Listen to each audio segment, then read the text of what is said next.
নবীদের প্রেমিক যারা হয়ে যায় ওই ব্যক্তি কখনো মুর্দা হতে পারে, সেটার প্রমাণ ইমাম আহলে সুন্নাত ইমাম হাশমি রাহমাতুল্লাহি আলাইহি যখন ইন্তিকাল করেছেন, সেদিন বৃষ্টি হচ্ছিল, গুটি গুটি বৃষ্টি। সেদিন সূর্য তেমন দেখা যায় নাই, সূর্যের কিরণ সেদিন পড়ে নাই। তার কারণ হলো, আমার সেদিন মনে হচ্ছে এই আশিকের রাসূল যখন ইন্তিকাল করেছেন, ইমাম হাশমির মতো মহান জাত যখন ইন্তিকাল করেছেন, ওনার চেহারা থেকে যেই কিরণগুলো বের হচ্ছেন, যেই জগমগ জগমগ কিরণ বের হচ্ছেন, এই কিরণের কারণে সূর্য পর্যন্ত শর্মিন্দা হয়ে গেছে।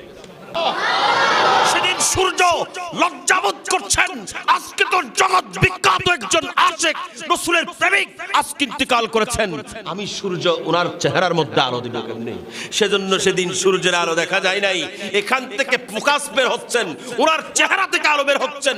যত সময় যাচ্ছে ওখান থেকে পচা গন্ধ নয়, বরং যত সময় যাচ্ছে তত নূর বের হচ্ছে।